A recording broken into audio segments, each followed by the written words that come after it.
በስመ አብ ወወልድ ወመንፈስ ቅዱስ አሐዱ አምላክ አሜን። የዕለቱ ወንጌል። በሰንበትም መጨረሻ መጀመሪያው ቀን ሲነጋ መግደላዊት ማርያምና ሁለተኛይቱ ማርያም መቃብሩን ሊያዩ መጡ። እነሆም የጌታ መልአክ ከሰማይ ስለወረደ ታላቅ የምድር መናወጥ ሆነ። ቀርቦም ድንጋዩን አንከባሎ በላዩ ተቀመጠ። መልአኩም እንደ መብረቅ ልብሱም እንደ በረዶ ነጭ ነበረ። ጠባቆቹም እርሱን ከመፍራት የተነሳ ተናወጡ፣ እንደሞቱም ሆኑ። መልአኩም መልሶ ሴቶቹን አላቸው፣ እናንተስ አትፍሩ፣ የተሰቀለውን ኢየሱስን እንድትሹ አውቃለሁና እንደተናገረ ተነስቷልና በዚህ የለም። የተኛበትንም ስፍራ ኑና እዩ። ፈጥናችሁም ሂዱና ከሙታን ተነሳ፣ እነሆም ወደ ገሊላ ይቀድማችኋል፣ በዚያም ታዩታላችሁ ብላችሁ ለደቀ መዛሙርቱ ንገሯቸው። እነሆም ነገርኋችሁ።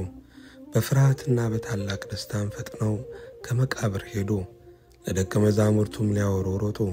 እነሆም ኢየሱስ አገኛቸውና ደስ ይበላችሁ አላቸው። እነርሱም ቀርበው እግሩን ይዘው ሰገዱለት። በዚያ ጊዜ ኢየሱስ አትፍሩ፣ ሄዳችሁ ወደ ገሊላ እንዲሄዱ ለወንድሞቼ ተናገሩ፣ በዚያም ያዩኛል አላቸው። ሲሄዱም ሳሉ እነሆ ከጠባቆቹ አንዳንድ ወደ ከተማ መጥተው የሆነውን ሁሉ ለካህናት አለቆች አወሩ። ከሽማግሎች ጋራም ተሰብስበው ተማከሩና ለጭፍሮች ብዙ ገንዘብ ሰጥተዋቸው፣ እኛ ተኝተን ሳለን ደቀ መዛሙርቱ በሌሊት መጥተው ሰረቁት በሉ። ይህም በገዢው ዘንድ የተሰማ እንደሆነ እኛ እናስረዳዋለን፣ እናንተም ያለ ስጋት እንድትሆኑ እናደርጋለን አሏቸው። እነርሱም ገንዘቡን ተቀብለው እንዳስተማሯቸው አደረጉ።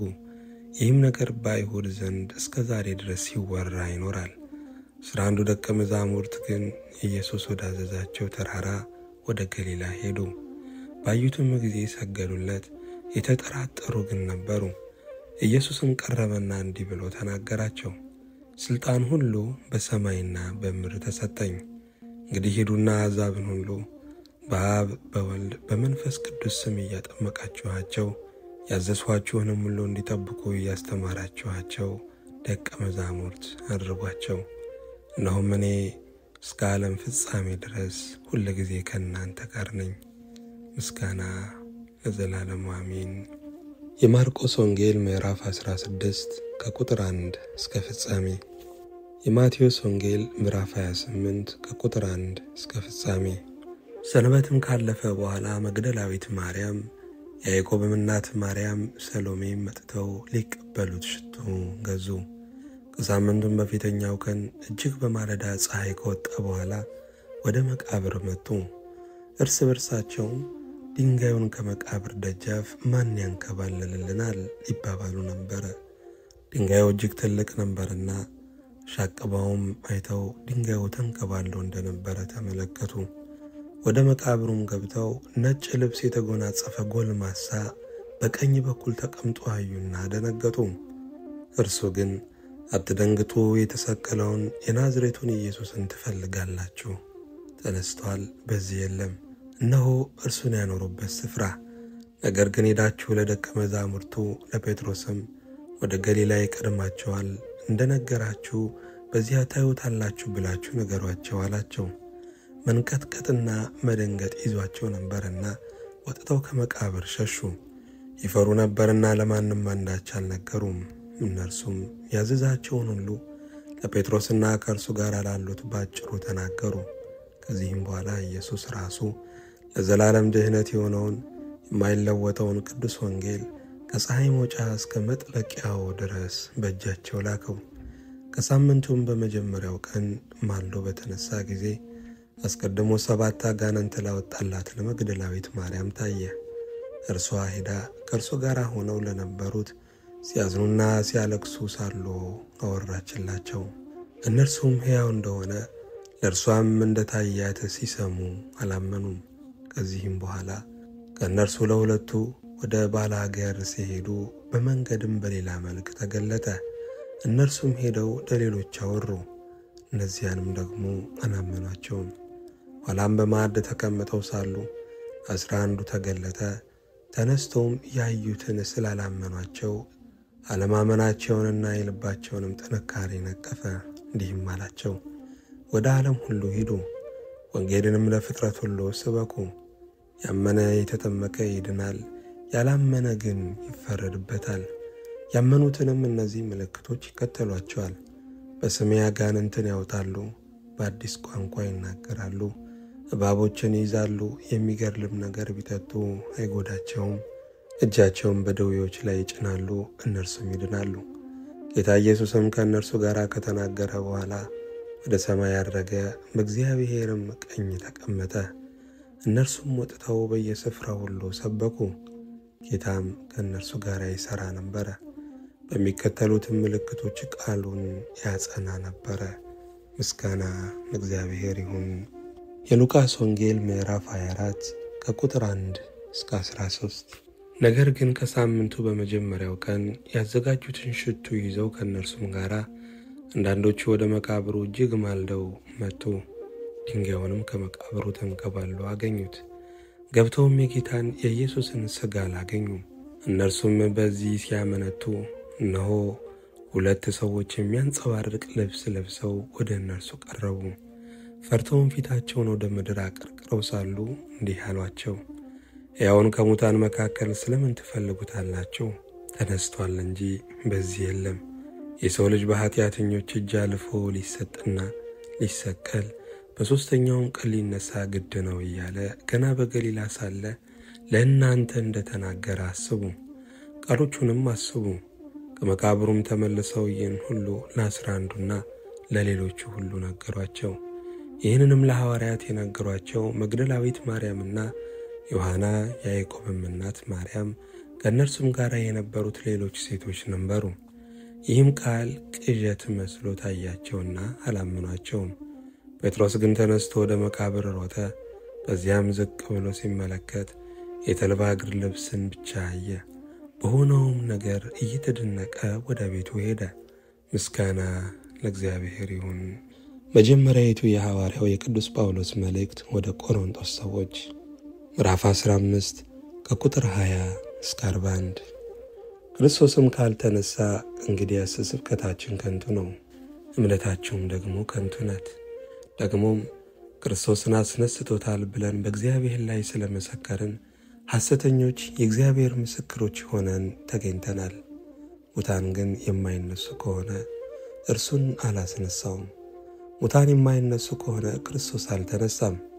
ክርስቶስም ካልተነሳ እምነታችሁ ከንቱ ናት፣ እስካሁን ድረስ በኃጢአታችሁ አላችሁ። እንግዲያስ በክርስቶስ ያንቀላፉት ደግሞ ጠፍተዋል። በዚህች ሕይወት ብቻ ክርስቶስን ተስፋ ያደረግን ከሆነ ከሰው ሁሉ ይልቅ ምስኪኖች ነን።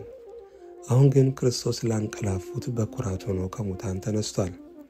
ሞት በሰው በኩል ስለመጣ ትንሣኤ ሙታን በሰው በኩል ሆኗልና፣ ሁሉ በአዳም እንደሚሞቱ እንዲሁ ሁሉ በክርስቶስ ደግሞ ሕያዋን ይሆናሉና።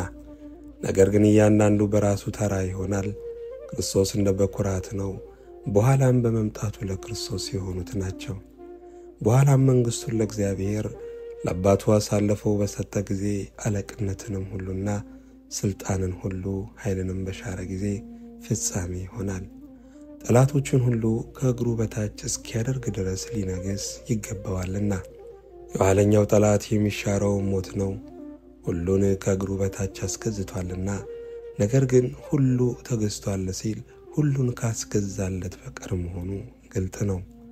ሁሉ ከተገዛለት በኋላ ግን እግዚአብሔር ሁሉ በሁሉ ይሆን ዘንድ በዚያን ጊዜ ልጁ ራሱ ደግሞ ሁሉን ላስገዛለት ይገዛል።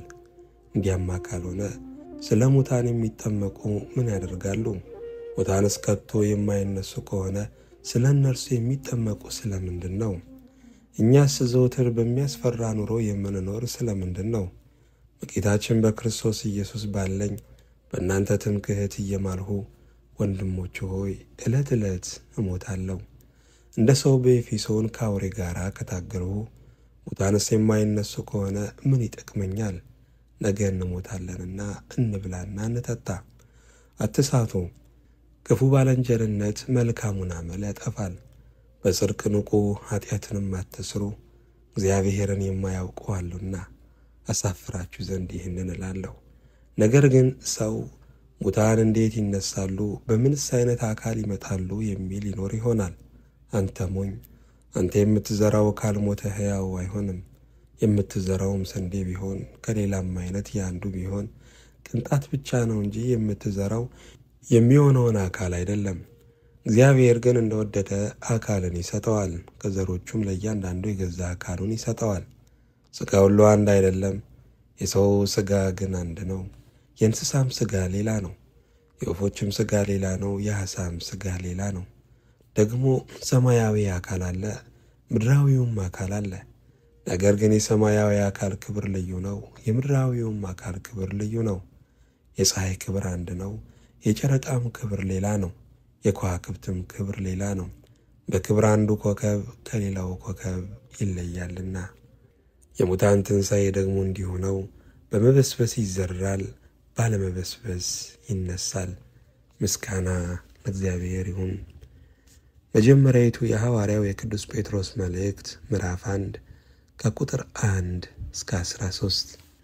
የኢየሱስ ክርስቶስ ሐዋርያ ጴጥሮስ እግዚአብሔር አብ አስቀድሞ እንዳወቃቸው በመንፈስም እንደሚቀደሱ ይታዘዙና በኢየሱስ ክርስቶስ ደም ይረጩ ዘንድ ለተመረጡት በጳንጦስና በገላትያ፣ በቀጰዶክያ፣ በእስያም በቢታንያም ለተበተኑ መጻተኞች ጸጋና ሰላም ይብዛላችሁ። ኢየሱስ ክርስቶስ ከሙታን በመነሳቱ ለሕያው ተስፋና ለማይጠፋ እድፈትም ለሌለበት ለማያልፍም ርስት እንደ ምሕረቱ ብዛት ሁለተኛ የወለደን የጌታችን የኢየሱስ ክርስቶስ አምላክና አባት ይባረክ። ይህም ርስት በመጨረሻው ዘመን ይገለጽ ዘንድ ለተዘጋጀ መዳን በእምነት በእግዚአብሔር ኃይል ለተጠመቃችሁ ለእናንተ በሰማይ ቀርቶላችኋል። በዚህም እጅግ ደስ ይላችኋል። ነገር ግን በእሳት ምንም ቢፈተን ከሚጠፋው ወርቅ ይልቅ አብልጦ የሚከብር የተፈተነ እምነታችሁ ኢየሱስ ክርስቶስ ሲገለጥ ለምስጋናና ለክብር ለውዳሴ የሚገኝ ዘንድ አሁን ለጥቂት ጊዜ ቢያስፈልግ በልዩ ልዩ ፈተና አዝናችኋል። እርሱንም ሳታዩት ትወዱታላችሁ። አሁንም ምንም ባታዩት በእርሱ አምናችሁ የእምነታችሁን ፍጻሜ እርሱም የነፍሳችሁን መዳን እየተቀበላችሁ በማይነገርና ክብር በሞላበት ሐሴት ደስ ይላችኋል። ለእናንተም ስለሚሰጠው ጸጋ ትንቢት የተናገሩት ነቢያት ስለዚህ መዳን ተግተው እየፈለጉ መረመሩት። በእነርሱም የነበረ የክርስቶስ መንፈስ ስለ ክርስቶስ መከራ ከእርሱም በኋላ ስለሚመጣው ክብር አስቀድሞ እየመሰከረ በምን ወይም እንዴት ባለ ዘመን እንዳመለከተ ይመረምሩ ነበረ። ለእነርሱም ከሰማይ በተላከ በመንፈስ ቅዱስ ወንጌልን የሰበኩላችሁ ሰዎች አሁን ባወሩላችሁ ነገር እናንተን እንጂ ራሳቸውን እንዳላገለገሉ ተገለጠላቸው። ይህንንም ነገር መላእክቱ ሊመለከቱ ይመኛሉ። ስለዚህ የልቡናችሁን ወገብ ታጥቃችሁና በመጠን ኖራችሁ ኢየሱስ ክርስቶስ ሲገለጥ የምታገኙትን ጸጋ ፈጽማችሁ ተስፋ አድርጉ። እንደሚታዘዙ ልጆች ባለማወቃችሁ አስቀድሞ የኖራችሁበትን ምኞት አትከተሉ። ምስጋና ለእግዚአብሔር ይሁን። የሐዋርያት ሥራ ምዕራፍ 2 ከቁጥር 22 እስከ 37። የእስራኤል ሰዎች ሆይ ይህንን ቃል ስሙ። ራሳችሁ እንደምታውቁ የናዝሬቱ ኢየሱስ እግዚአብሔር በመካከላችሁ በእርሱ በኩል ባደረገው ታምራትና በድንቆች በምልክቶችም ከእግዚአብሔር ዘንድ ለእናንተ የተገለጠ ሰው ነበረ። እርሱንም እግዚአብሔር በተወሰነው ሐሳቡና በቀደመው እውቀቱ ተሰጥቶ በአመፀኞች እጅ ሰቅላችሁ ገደላችሁት። እግዚአብሔር ግን የሞትን ጣር አጥፍቶ አስነሳው፣ ሞት ይዘው ዘንድ አልቻለምና። ዳዊት ስለ እርሱ እንዲህ ይላልና ጌታን ሁል ጊዜ በፊቴ ያየሁት እንዳልታወቅ በቀኝ ነውና። ስለዚህ ልቤን ደስ አለው፣ ልሳኔም ሐሴት አደረገ። ደግሞም ሥጋዬ በተስፋ ያድራል፣ ነፍሴን በሲኦል አትተዋትምና። ቅዱስህንም መበስበስን ያይ ዘንድ አትሰጠውም።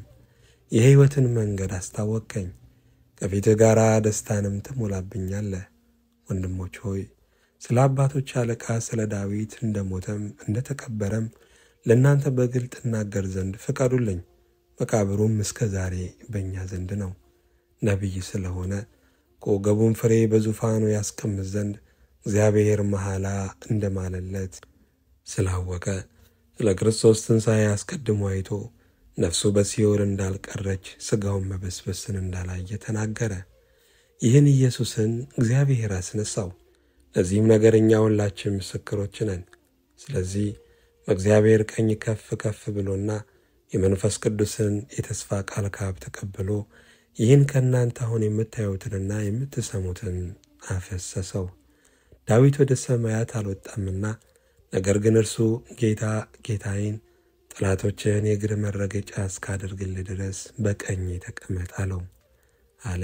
እንግዲህ ይህንን እናንተ የሰቀላችሁትን ኢየሱስን እግዚአብሔር ጌታም ክርስቶስም እንዳደረገው የእስራኤል ወገን ሁሉ በእርግጥ ይወቅ። ምስጋና ለእግዚአብሔር ይሁን። የዮሐንስ ወንጌል ምዕራፍ 20 ከቁጥር 1 እስከ 19። ከሳምንቱም በፊተኛው ቀን መግደላዊት ማርያም ገና ጨለማ ሳለ ማለዳ ወደ መቃብር መጣች። ድንጋዩም ከመቃብሩ ተፈንቅሎ አየች። እየሮጠችም ወደ ስምዖን ጴጥሮስና ኢየሱስ ይወደው ወደ ነበረው ወደ ሌላው ደቀ መዝሙር መጥታ ጌታን ከመቃብር ወስደውታል፣ ወዴትም እንዳኖሩት አናውቅም አለቻቸው። ስለዚህ ጴጥሮስና ሌላው ደቀ መዝሙር ወጥተው ወደ መቃብሩ ሄዱ። ሁለቱም አብረው ሮጡ። ሌላው ደቀ መዝሙርም ከጴጥሮስ ይልቅ ፈጥኖ ወደፊት ሮጠና አስቀድሞ ከመቃብሩ ደረሰ። ዝቅ ብሎ ቢመለከት የተልባ እግሩንም ልብስም ተቀምጦ አየ፣ ነገር ግን አልገባም። ስምዖን ጴጥሮስም ተከትሎት መጣ። ወደ መቃብሩም ገባ፣ የተልባ እግሩን ልብስም ተቀምጦ አየ።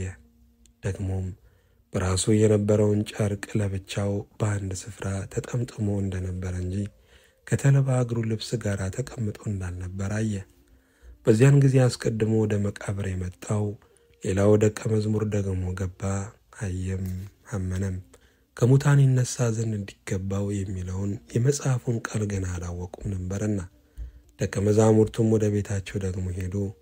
ማርያም ግን እያለቀሰች ከመቃብሩ በስተውጭ ቆማ ነበር። ስታለቅስም ወደ መቃብር ዝቅ ብላ ተመለከተች። ሁለት መላእክትም ነጭ ልብስ ለብሰው የኢየሱስ ሥጋ ተኝቶበት በነበረው አንዱ በራስጌ ሌላውም በእግርጌ ተቀምጠው አየች። እነርሱም አንቺ ሴት ስለምን ታለቅሻለሽ አሏት። እርሷም ጌታዬን ወስደውታል፣ ወዴትም እንዳኖሩት አላውቅም አለቻቸው። ይህንንም ብላ ወደ ኋላ ዘወር ስትል ኢየሱስን ቆሞ አየችው። ኢየሱስም እንደሆነ አላወቀችም። ኢየሱስም አንቺ ሴት ስለምን ታለቅሻለሽ? ማንንስ ትፈልጊያለሽ አላት። እርሷም የአትክልት ጠባቂ መስሏት ጌታ ሆይ አንተ ወስደው እንደሆነ ወዴት እንዳኖርኸው ንገረኝ፣ እኔም ወስደዋለሁ አለችው። ኢየሱስም ማርያም አላት። እርሷ ዘወር ብላ በዕብራይስጥ ረቡኒ አለችው። ትርጓሜውም መምህር ሆይ ማለት ነው። ኢየሱስም ገና ወደ አባቴ አላረግኩምና አትንኪኝ፣ ነገር ግን ወደ ወንድሞቼ ሄደሽ እኔ ወደ አባቴና ወደ አባታችሁ ወደ አምላኬና ወደ አምላካችሁ አድርጋለሁ ብለሽ ንገሪያቸው አላት። መግደላዊት ማርያም መጥታ ጌታን እንዳየች ይህንንም እንዳላት ለደቀ መዛሙርቱ ነገረች። ያም ቀን እርሱም ከሳምንቱ ፊተኛው በመጨረሻ ጊዜ ደቀ መዛሙርቱ ተሰብስበው በነበሩበት አይሁድን ስለፈሩ ደጆች ተዘግተው ሳሉ ኢየሱስ መጣ። በመካከላቸውም ቆሞ ሰላም ለእናንተ ይሁን አላቸው። ምስጋና ለእግዚአብሔር ይሁን።